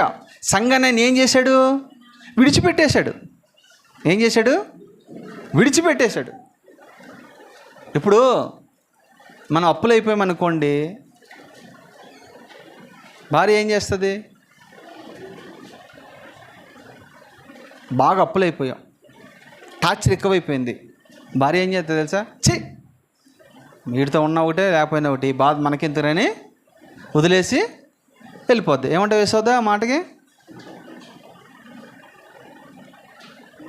మీరు అలా చేయరు, కానీ కొంతమంది భార్యలు అలా చేస్తారు. తెచ్చినప్పుడేమో బాగా తింటారు. యోబు భార్య టైప్ సేమ్ ఇది. ఈ మాట వెంకట అన్నాడు. మరి వాళ్ళ భార్య ఎలా ఉంటుందో నాకు తెలియదు, కానీ ఎందుకు మంచిదంట, వాళ్ళ భార్య మంచిదేనంట. రైట్. యోబు భార్య ఉంది చూసారా? తెచ్చినప్పుడు బాగా తింది, బాగా అనుభవించింది. ఎప్పుడైతే ఏని పోనీ అంటది, ఎందుకు నువ్వు ఇంకా ప్రార్థన చేస్తున్నావు,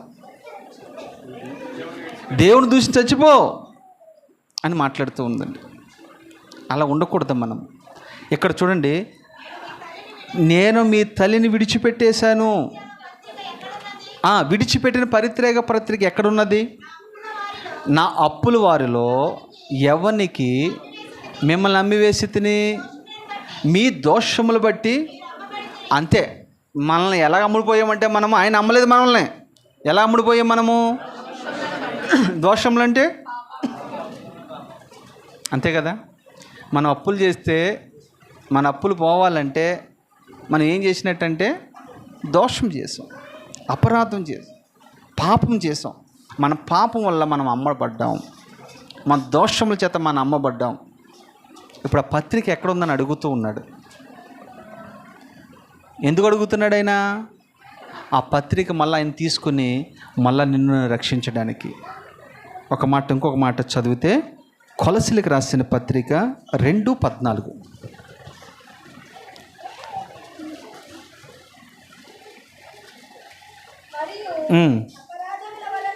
అపరాధము వలను శరీరమందు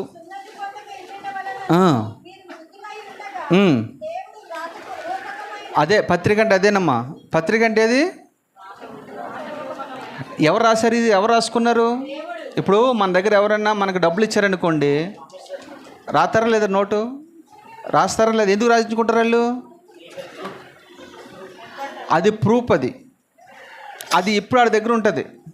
నువ్వు నెల నెల వడ్డీ కడతావు కానీ ఆ పేపర్ ఇవ్వడాడు. అది ఎప్పుడు ఇస్తాడు? మొత్తం అంతా మనం చెల్లించిన తర్వాత అది ఇస్తాడు, నోట్ ఇస్తాడు. అంతేనా కదా? మీలో ఎవరికైనా నోట్లు అలా ఉన్నాయా? దాచిపడి ఎక్కడైనా అప్పుల చేత లేవా? దేవునికి మహిమ కలుగును గాక. మీ అందరి బట్టి నేను దేవుని ఎంతగానో స్తుతిస్తున్నాను. వాడి అత్తమాలది పట్టుకుని అంటాడు, అది వాడి దగ్గర ఉన్నంతసేపు వాడు వరి అన్న పడాలి, అరే అన్న పడాలి. పడాలా వద్దా? ఎందుకని? పత్రిక దగ్గర ఉంది. అందుకని సాతాను గారి దగ్గర కూడా మన పాప పత్రిక దగ్గర ఉంది. అందుకనే వాడు అంటాడు, నువ్వు తాగు అంటే మనం తాగుతే వెళ్ళిపోతాం. నువ్వు సినిమాలు చూడు అంటే సినిమాలు చూతాకి వెళ్ళిపోతాం. నువ్వు ఈమె గురించి ఆమె గురించి చెడ్డగా మాట్లాడు అంటే మనం మాట్లాడుకుంటాం. వాడు ఏది చెప్తే చేస్తాం. ఎందుకని? వాడికి మనం అప్పున్నాం కాబట్టి. అదే అడుగుతున్నాడు ప్రభు. నీ అప్పులు వారి పత్రికను తీసుకురాని అంటున్నాడు. తీసుకొచ్చి ఏం చేయమంటున్నాడు? మన మీద రుణముగాను మనకి విరోధముగాను ఉండిన మేకులతో సిలువతో కొట్టి దాని మీద చేరాతను అంతటి తుడిచివేసి మనకి అడ్డము లేకుండా దాన్ని ఎత్తివేసి మన అపరాధాలన్నిటినీ క్షమించి ఆయనతో కూడా మిమ్మల్ని జీవింపచేసాను. అబ్బా, ఎన్ని అద్భుతమైన మాటలు ఇందులో రాగున్నాయి తెలుసా? ఒక్కొక్కటిగా చెప్తాను మీకు. మనకి అడ్డముగా ఒకటి ఉందంట. ఏంటది అడ్డం? ఒకటి చదువున్నాను మళ్ళా. ఒకటి మనకి విరోధముగా ఉన్న పత్రం నెంబర్ 1. ఆ విరోధంగా ఉన్న దాన్ని ఏం చేశాడైనా? సిలువకేసి కొట్టేశాడు.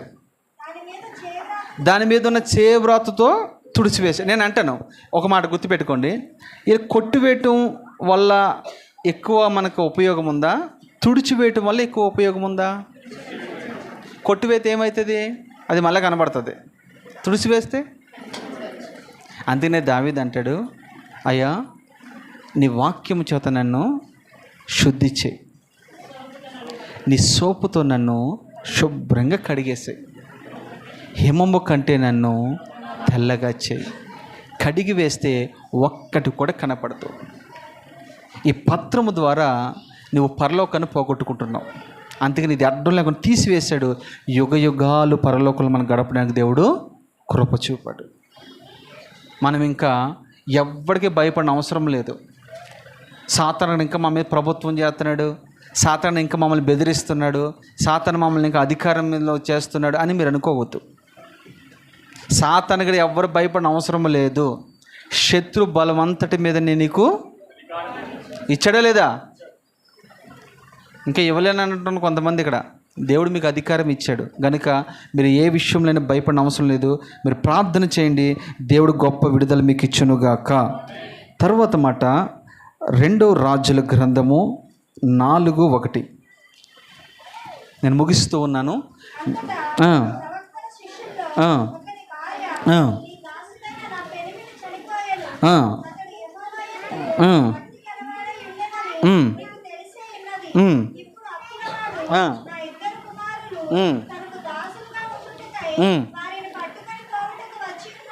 అప్పులలో ఏం చేశారంటే ఇద్దరు వచ్చి కుమారులు పట్టుకెళ్ళిపోవడానికి వచ్చారట.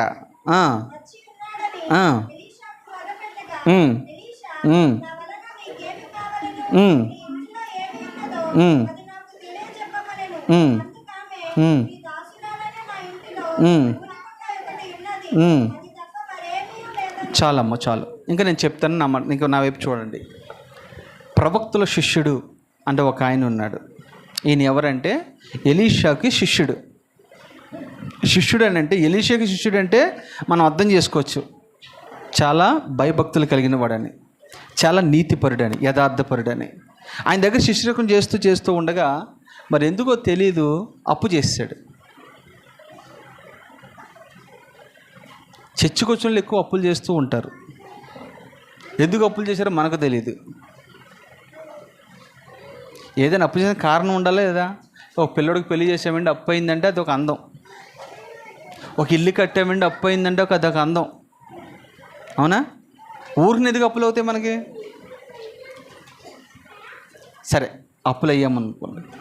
ఆ ప్రవక్తల శిష్యుడు అప్పులైన తర్వాత ఆ ప్రెజర్కి తట్టుకోలేక నేను అనుకోవటం ఆత్మహత్య చేసుకున్నాడో, లేదా ఫ్యాన్ కురేసుకున్నాడో, లేకపోతే ఏ రైలు కింద పడ్డాడో మనకు తెలియదు. అక్కడ రాయబడలేదు. మొత్తమే చనిపోయాడు. లేదా ప్రెజర్ తట్టుకోలేక హార్ట్ అటాక్ వచ్చి పోయాడో మనకు తెలియదు. బాగా ప్రెజర్ చేస్తే అప్పులో మనం ఏం చేస్తాం చెప్పండి? ఏం చేస్తాము?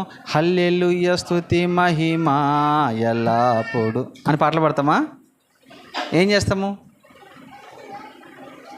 అప్పులో మనం బాగా ప్రెజర్ పెడితే ఏం చేస్తాం? అబ్బా చూసావా, ఆత్మహత్య చేసుకుంటాం. జెన్సే మా అన్నోళ్ళే మాట్లాడతారు తప్ప మీరు పొరపాటున మాట్లాడరు. ఎందుకంటే సావాల్సింది వాళ్ళే కదా అన్నట్టు.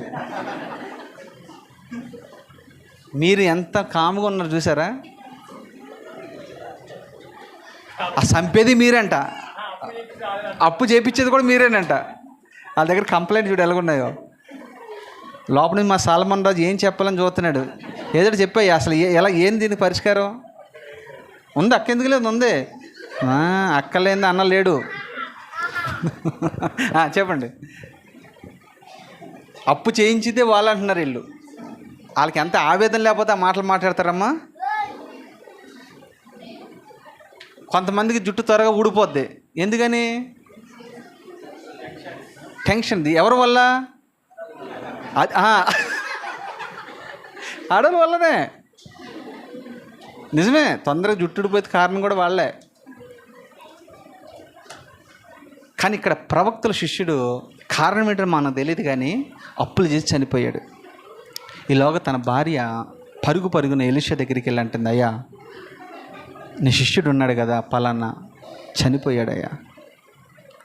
ఎప్పుడైతే నా భర్త చనిపోయాడో అప్పుల వారు వచ్చి నా 2 కుమారులను తీసుకుని వెళ్ళిపోవాలని బెదిరిస్తూ ఉన్నారయ్యా.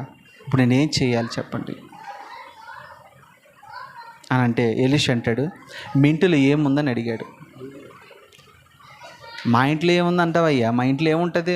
ప్రతి ఇంట్లో ఏముంటుంది? మన ఇంట్లో చెప్పండి, మీరే చెప్పండి. మీ నోటితో ఏముంటుంది మన ఇంట్లో? అరే మీ ఇంట్లో ఏముంటుందమ్మా? వంట సామానమా? మీ ఇంట్లో ఏముంటాయమ్మా మామూలుగా? టీవీ చెప్తలేదు, అక్కడే స్టార్ట్ చేయండి మీరు. టీవీ ఉంటుంది పెద్దది, తర్వాత ఫ్రిడ్జ్ ఉంటుంది, వాషింగ్ మిషను, ఏసీ, ఇవన్నీ ఉంటాయి లేవా? కానీ ఈమె ఏం చెప్తుంది అమ్మ? అంతేనా చెప్పింది? ఇంకేం చెప్పిందా? నూనె కుండ ఒకటే ఉందట, ఇంకేమి లేవంట ఆమెకి. మన ఇంట్లో ఏముండాలి తెలుసా? నూనె కుండ ఉండాలి. నూనె ఉంటే ఏం జరిగిద్ది? నూనె ఉంటే అప్పులన్నీ తీరిపోతాయి. అలాగని అప్పులున్న వాళ్ళందరూ ఇప్పుడు ఈ వాక్యం అయిపోయిన తర్వాత కేజీ నూనె పట్టిపోయారనుకో, కిరాణా షాపుకి పిచ్చెక్కిపోతే ఏమైందమ్మా మీకు అని అంటాడు. ఏంది మా అయ్యగారు నూనె ఎట్టుకెళ్ళమన్నాడు, అప్పులన్నీ తీరిపోతాయి అని అన్నాడు. అట్లా కాదు. నూనె దేనికి సాదృశ్యం అని అంటే ప్రార్థన జీవితానికి అది సాదృశ్యంగా ఉంది. నూనె పరిశుద్ధాత్మకు అది సాదృశ్యంగా ఉంది. నూనె అభిషేకానికి సాదృశ్యంగా ఉంది. నూనె స్వస్థతకి సాదృశ్యంగా ఉంది. అది మన ఇంటిలో ఉండాలి. అది మన ఇంటిలో ఉండాలంటే, మన నూనెగా మార్చబడాలంటే మనం ఏం చేయాలి? అరే, విత్తనాలు నూనెగా మార్చబడాలంటే ఏమవ్వాలి? దంచబడాలి కదా, నలగొట్టబడాలి కదా. నలగొట్టబడితేనే నీలో నుంచి శ్రేష్టమైన నూనె బయటకు వస్తుంది. ప్రత్యక్ష గుడారంలో ఒలివల నూనె వాడతారు. అది అచ్చమైన దంచి తీసిన ఒలివ నూనె. ఆ నూనెకున్న ప్రత్యేకత ఏంటంటే, అది ప్రత్యక్ష గుడారానికి వెలుగునిస్తూ ఉంటుంది. ఆ నూనెలో ఉన్న రెండు గొప్పతనం ఏంటంటే, పొరపాటున పొగ రాదు. ఏ నూనెలైనా పొగ వస్తుందేమో కానీ ఈ నూనె పోస్తే పొరపాటున పొగ రాదు. రెండోది, ఈ నూనె రాసుకుంటేనంట, లేదా ఈ నూనె త్రాగితేనంట బహు సౌందర్యవంతురాలుగా మార్చబడతారట. ఇజ్రాయేల్ ప్రజల్లో చాలా అందంగా ఉండడానికి కారణం ఏంటంటే, ఈ నూనెని వారు బాగా త్రాగుతూ ఉంటారు. అది ఎంతో సౌందర్యాన్ని తీసుకొస్తూ ఉంటుంది. ఈ నూనె ప్రార్థన జీవితానికి సాదృశ్యం. ఈ నూనె రాజులను అభిషేకించడానికి వాడతారు. ఈ నూనె ఎవరైనా అనారోగ్యంతో ఉంటే ఈ నూనె రాసి వారికి ప్రార్థన చేయమని యాకోబు పత్రికలో రాయబడి ఉంది. ఇన్ని రీతిలుగా అది వాడబడుతూ ఉందంటే ఒకే ఒకటి కారణం, అది తను నలగొట్టుకుంది, అప్పగించుకుంది. అందుకని అంటాడు, ఆ నూనె నీ ఇంటిలో ఉందని అడిగాడు. మనందరం కూడా దేవుని సన్నిధిలో వాడబడాలని ఉంది. ఉందా లేదా? మీకు ఉందా లేదా నాకు అర్థం కావట్లేదు. ఉందా లేదా? దేవుని చేతిలో వాడబడాలి. ఎంతమంది కొంత చేయి పైకెత్తుందో సరే చూద్దాం. బాగా పైకెత్తాలా? అందరికీ ఉంది. ఇసాక ఉందా? సరే. ఇప్పుడు మీరు వాడబడాలంటే ఏం చేయాలి? అప్పగించుకోవాలి. రైట్. వాడబడాలంటే ఏమవ్వాలి? నలగొట్టబడాలి. ఎవరికి అప్పగించుకోవాలి? నలగొట్టబడటం అంటే శ్రమలకు మనము అప్పగించుకోవాలి, నలగొట్టబడాలి. ఇప్పుడు మీరు చర్చికి వచ్చేటప్పుడు మీరు ఎక్కడైనా నలిగిపోతారు? మీరు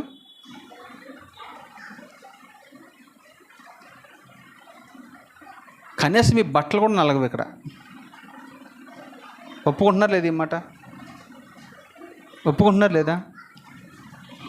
మన చర్చిలో తినకుండా మీరు పర్లేదు, కానీ కొన్ని చర్చిల్లోకి వెళ్తే అసలు వాళ్ళు ఎలాగొచ్చారో అలాగే వెళ్ళిపోతారు. అంటే బట్టలు కూడా నలగవండి. దేవుని సన్నిధికి వచ్చిన తర్వాత నువ్వు నిజంగా వాడబడాలంటే ఖచ్చితంగా నువ్వు దంచబడాలి, నలగొట్టబడాలి. ఎలా నలగొట్టబడాలి తెలుసా? ద్రాక్ష గానుగుల్లో ద్రాక్షలు వేసి నలగొట్టబడినట్లుగా నీవు నేను దేవుని సన్నిధిలో నలగొట్టబడితే ఆటోమేటిక్గా నువ్వు వాడబడతావు. వాడబడాలని నువ్వు ప్రయత్నం చేయడం కాదు. అమ్మ, మీకు అర్థమైందా? వాడబడాలని మనం ప్రయత్నం చేసి మనం పరిగెట్టడం కాదు. దేవుడే వాడుకుంటాడు. వెతుక్కుంటూ వస్తాడు నీ దగ్గరికి. అవునా కదా? ఇప్పుడు మీకు ఉదాహరణకు ఒక మాట చెప్తాను. ఇక్కడ చాలామంది దేవుని సేవ చేయాలని మీకు తపన ఉందని నాకు అర్థమవుతుంది. అయితే మీరు వాడబడాలంటే అపోస్తలుడైన పౌలు సౌలుగా ఉన్నప్పుడు ఎక్కడున్నాడు ఆయన? అరే, ప్రారంభ దినాలు ఎక్కడున్నాడు? దమస్కలో దేవుడు దర్శించలేదా? దర్శించిన తర్వాత కళ్ళని పోయిన తర్వాత ఎక్కడికి వెళ్ళాడు? దమస్కోలోకి వెళ్ళాడు కదా. అక్కడికి ఒక ప్రవక్త వచ్చి రాక ఏం చేయాలి తెలుసా? అక్కడ వేచి చూస్తూ ఉన్నాడు, నలగొట్టబడుతూ ఉన్నాడు. అక్కడ దేవుని సన్నిధిలో నువ్వు వాడబడాలంటే నువ్వు ఖచ్చితంగా నలగొట్టబడాలి. అంతేగాని మనం ఏం చేస్తామంటే, ఇప్పుడు మనం నలగొట్టే అనుభవం లేదు, పరిచర్య అనుభవం ఉండదు, వాక్యం అనుభవం ఉండదు, ప్రార్థన అనుభవం ఉండదు, సహవాస అనుభవాలు ఉండవు, అయినా కానీ మనం వాడబడాలనుకుంటాం. అది ఎంతవరకు కరెక్ట్ అంటారు? ఈ నూనె ఎన్ని అనుభవాలకి వాడబడిందో తెలుసా? ఒకటి, వెలుగు గురించి చెప్పాను మీకు. ఆ నూనె ఏమిస్తుంది చెప్పండి?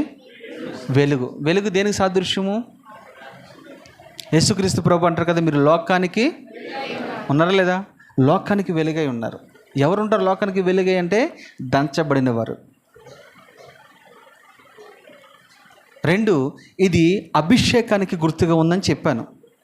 ఈ నూనె ఏ రాజుని అభిషేకించడానికి వాడబడుతుంది. అలాగా నీవు అనేక మందిని అభిషేకించే వ్యక్తిగా నువ్వు మార్చబడాలంటే ఒక నూనె అనుభవం నీకు ఉండాలి. అనేక మంది రోగంతో ఉన్న వారిని స్వస్థపరచబడాలంటే ఆ నూనె నువ్వు రాసి వారి కొరకు నువ్వు ప్రార్థన చేసేవాడిగా ఉండాలి. దీని గురించి ఇంకొకసారి ఎప్పుడైనా నేను వివరంగా మొత్తం అని చెప్తాను. కాకపోతే మన ఇంట్లో నూనె ఉండాలి. ఆ నూనె అప్పులన్నీ తీర్చబడతాయి. అందుకని ఎస్తేర్ అంటుంది, మేము అమ్మబడ్డాం.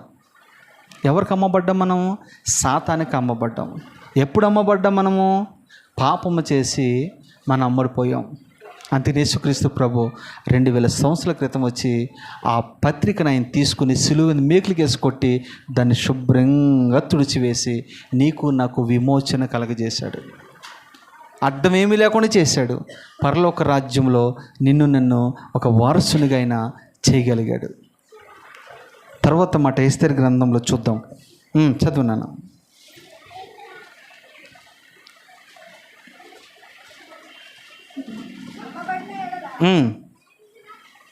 చదువు.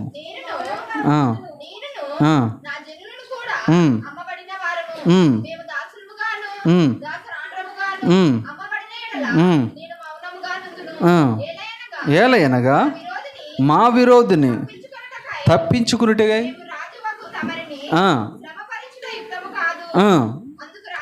అందుకు రాజైనా ఈ కార్యము చేయుటకు తన మనసును దృఢపరుచుకున్నవాడెవడు? వాడేడి. చాలు. నెక్స్ట్ వారం ఈ మిగతా విషయాలు మనం విందాం. ఒక్క మాట నేను చదివించి మీకు ముందు. మాకు విరోధి అయినా ఏమంటుందమ్మి? మాకు విరోధి అయినా, ఆ మాట ఉందా లేదా? మళ్ళీ చదవండి అన్నమాట. మా విరోధి తప్పించుకున్నట్టుకే. ఎవడు మా విరోధి? విరోధి ఎవరు అక్కడ? హామాను. అవునా కదా? హామాను. ఈ హామాను ఎవరు సాదృశ్యంగా ఉన్నాడు? శత్రువైన సాతానికి సాదృశ్యంగా ఉన్నాడు. ఈ హామానుకున్న పని ఏంటి? వాడి ఉద్దేశాలు ఏంటి? ఒక మాట చదువు. పేతురు రాసిన పత్రిక 5:8.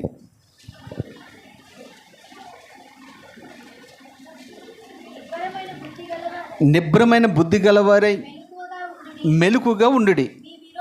చూడండి, మీ విరోధి అనే అపవాది గర్జించు సింహము వలె ఎవరిని మృంగుదునా అని వెతుకుతూ తిరుగులాడుచూ ఉన్నాడు. ఎవడంటే ఈ విరోధి ఎవడంటే శత్రువైన సాతాను. వీడి పని ఏంటి?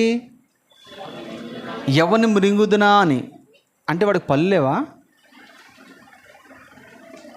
పళ్ళు ఉన్నాయి లేవాడికి? అమ్మ సాతాను కూడా పళ్ళు ఉన్నాయన్నా ఎవరైనా చెప్పగలరా? సాతానికి పళ్ళు ఉన్నాయా? ఎందుకని? కూరలో సాతానికి పళ్ళు ఉన్నాయా? లేవా?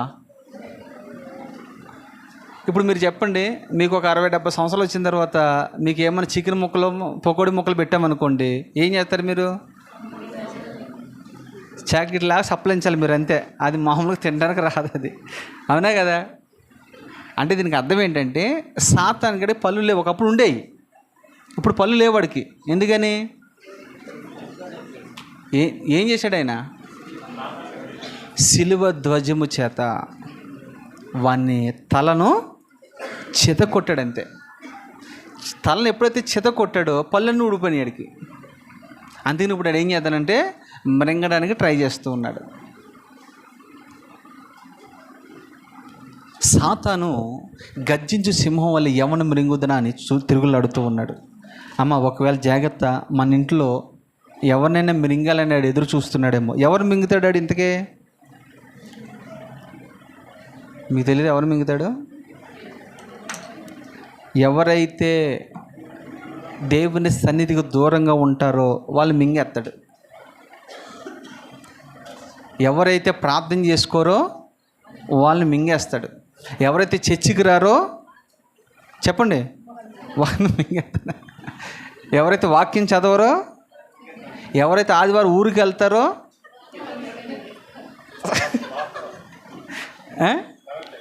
కరెక్టే కదా?